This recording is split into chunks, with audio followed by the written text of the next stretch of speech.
Oi pessoal, meu nome é Acília Rolim, eu sou endocrinologista e mestre em clínica médica. Estou aqui para conversar com vocês sobre o protocolo de acesso à consulta em endocrinologia.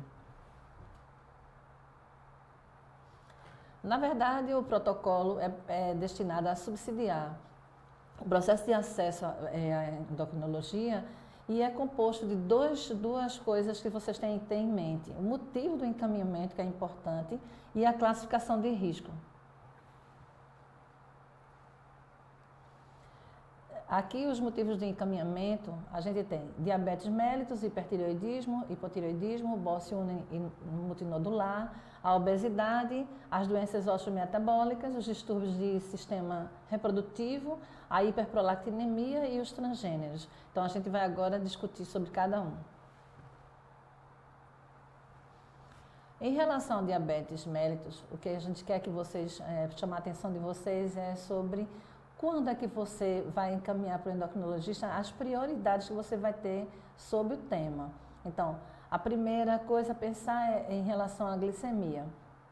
Mesmo uma glicemia alta, mesmo com o uso de insulina em 1 unidade por quilo dia, esse já é o motivo para vocês encaminharem o paciente para o diabetes. Diabetes tipo 1, suspeito ou confirmado, o diabetes apresentando taxa de filtração glomerular alterada, menor que 60, e um diabetes com neuropatia periférica que apresentem essa contraindicação a antidepressivos tricíclicos ou a falta de resposta a esse próprio medicamento. A outra coisa que vocês têm que ver em mente é diabetes tipo 2, que necessitem de uso de dapagliflozina ou de estatina de alta potência, porque esses são controlados pelo LME.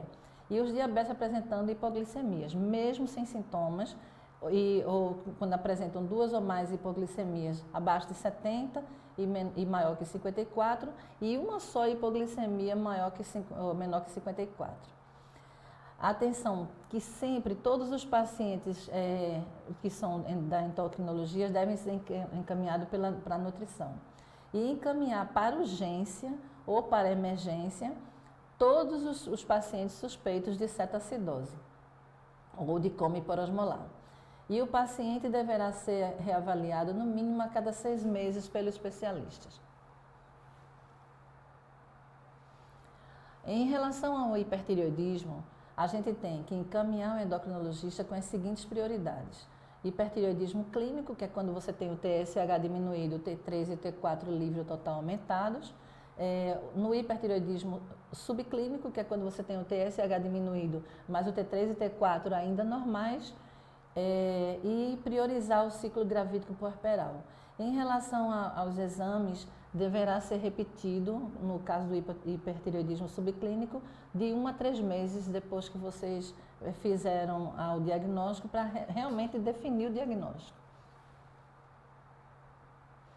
No caso do hipotireoidismo, a gente tem que encaminhar o endocrinologista quando existe o hipotireoidismo clínico real, que é o TSH aumentado, T3 e T4 livres ou totais baixos.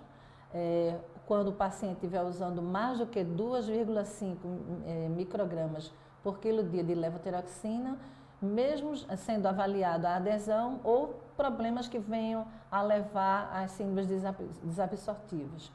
No hipotireoidismo subclínico, que é o TSH aumentado, T3 e T4 livres ou totais normais, é aquela que a gente já disse, né, que é de 1 a 3 meses repetir o exame para dar o diagnóstico. E a suspeita de hipotireoidismo central, que é quando você tem o TSH normal ou baixo e T3 e T4 livre total baixos, tá certo? E gestante com hipotireoidismo, principalmente quando na primeira consulta apresenta TSH maior que 2,5. Em relação ao bócio uni ou multinodular, deverá ser encaminhado ao endocrinologista com as seguintes prioridades. Um TSH diminuído pela suspeita de nódulo quente, nódulo de Plummer, com indicação de punção. E quando vocês têm como paciente com sintomas compressivos, desconforto estético, crescimento progressivo ou suspeita de malignidade. Encaminhar a urgência nódulos dolorosos acompanhado de febre, calor local, toda aquela parte inflamatória associada. Em relação à obesidade, como eu falei no começo, todo paciente ele deve ser encaminhado a nutricionista inicialmente.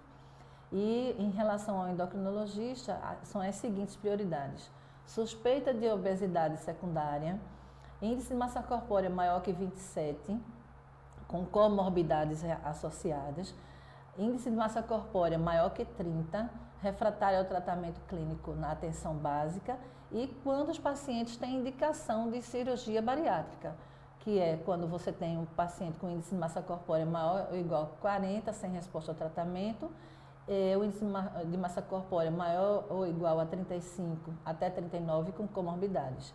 E portadores de pacientes diabéticos há menos de 10 anos associados com obesidade sem resposta ao tratamento clínico.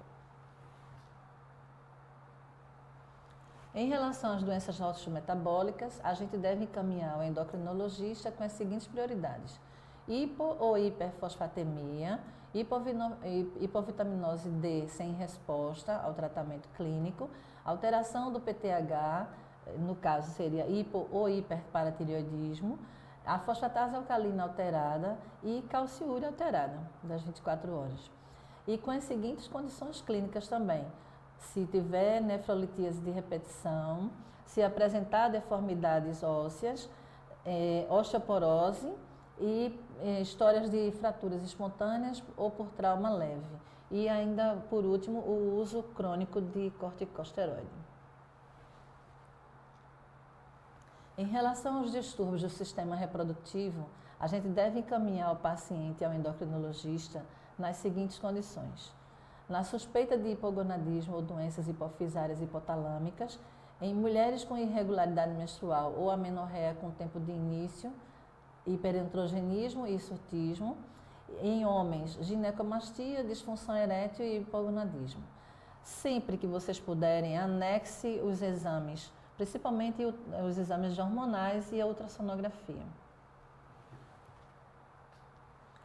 Em relação à hiperprolactinemia, a gente deve encaminhar o endocrinologista as seguintes prioridades: pacientes com hiperprolactinemia após a exclusão de causas secundárias na atenção básica, como o uso de anticoncepcionais, gravidez, hiperprolactinemia persistente após a suspensão de medicação que interferia na sua elevação.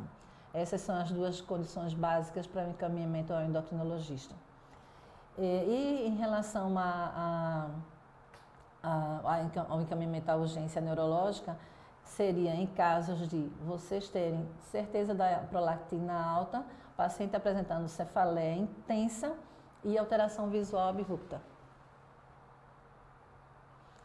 Em relação aos transgêneros e pessoas não binárias, esse é o nosso último tópico, a gente deve encaminhar aos serviços de referência nesse tratamento, com as seguintes prioridades: homens trans, mulheres trans e pessoas não binárias que nunca utilizaram técnicas de hormonização ou que iniciaram sem acompanhamento clínico, que já tenham iniciado a hormonização, mas apresentaram algum efeito adverso ou pouca resposta à terapia.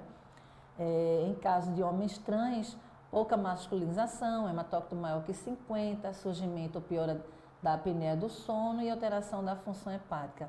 E em relação às mulheres trans, pouca feminilização, alteração da função hepática, hiperprolactinemia e dislipidemia. E muita atenção a encaminhar a emergência no seguinte caso: em caso de suspeita, o diagnóstico de tromboembolismo. Eu acho que era só o que a gente tinha que conversar. O que mais a gente pede é que vocês sejam bem precisos e escrevam nas observações o quadro do paciente. Obrigada.